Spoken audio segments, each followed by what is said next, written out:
ఇప్పుడు జాబ్ ఏ కంపెనీలో వచ్చింది? కొంచెం గట్టిగా చెప్పు. వర్చుసా? ఇప్పుడు కాదు, నెక్స్ట్ చెప్తా చూడండి. ప్యాకేజ్ ఎంత? 5ఏనా? ఆహా అట్లా కాదు, నాకు 6.5 అని చెప్పినారు అందుకని. ఓకే, సో 5 lakhs ప్యాకేజ్ ఒక ఫ్రెషర్ గానంటే మంచి స్టార్ట్ అనే చెప్పాలి. ఇప్పుడు 2-3 years, ఓకే 2-3 కానీ 2-3 years ఎక్స్పీరియన్స్ వాళ్ళకు కూడా 5-6 అంటే కష్టంగానే ఉంది. సో ఈ మంచి స్టార్టే. దీన్ని ఏంటంటే లోపలికి పోయిన తర్వాత నెక్స్ట్ కొంచెం బాగా అక్కడ సర్వైవ్ అయ్యి స్కిల్స్ నేర్చుకోవడానికి ఎక్కువ ప్రయత్నించాలి.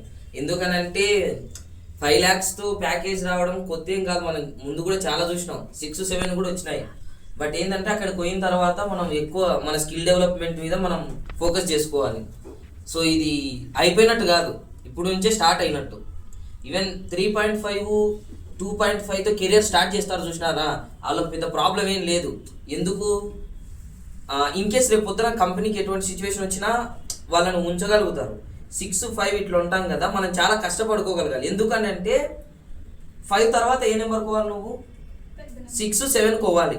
సో ఈఎంఐ టార్గెట్ ఎక్కువ. సో కాబట్టి మీరు అనుకుంటున్నారు ఎక్కువ కష్టపడాల్సింది ఆ అమ్మాయి, కరెక్టా? నువ్వు కూడా గివప్ ఏమి ఇవ్వకూడదు. ఇప్పుడు ఈ 5 నిలబెట్టుకోవడమే నీ దగ్గర ఉన్న పెద్ద టాస్క్, ఓకేనా?